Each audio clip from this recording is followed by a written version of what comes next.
'Twas the night before Christmas when all through the house not a creature was stirring, not even a mouse.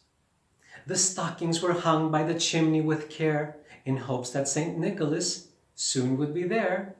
The children were nestled all snug in their beds, while visions of sugar plums danced in their heads.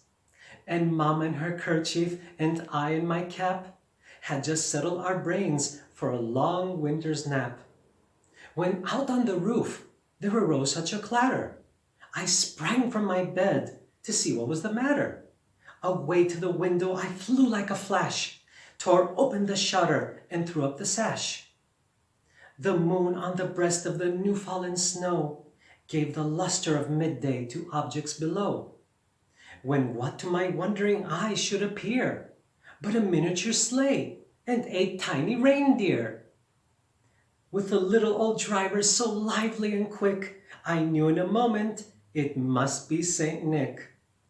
More rapid than eagles his coursers they came, and he whistled and shouted and called them by name. Now Dasher, now Dancer, now Prancer and Vixen, on Comet, on Cupid, on Donner and Blitzen. To the top of the porch, to the top of the wall. Now dash away, dash away, dash away all.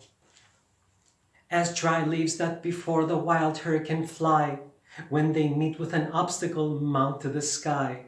So up to the housetop the coursers they flew, with a sleigh full of toys, and St. Nicholas too. And then in a twinkling I heard on the roof the prancing and pawing of each little hoof. As I drew in my head and was turning around, down the chimney St. Nicholas came with a bound. He was dressed all in fur from his head to his foot, and his clothes were all tarnished with ashes and soot. A bundle of toys he had flung on his back, and he looked like a peddler just opening his pack. His eyes, how they twinkled, his dimples how merry, his cheeks were like roses, his nose like a cherry. His droll little mouth was drawn up like a bow, and the beard on his chin was as white as the snow. The stump of a pipe he held tight in his teeth, and the smoke it encircled his head like a wreath.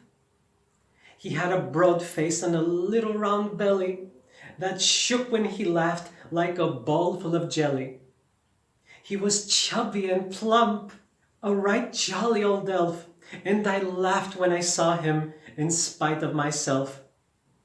A wink of his eye and a twist of his head soon gave me to know I had nothing to dread.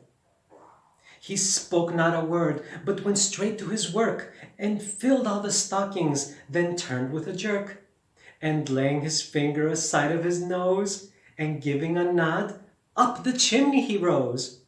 He sprang to his sleigh, to his team gave a whistle, and away they all flew like the down of a thistle. But I heard him exclaim, ere he drove out of sight, "Happy Christmas to all, and to all a good night." Happy holidays, everyone.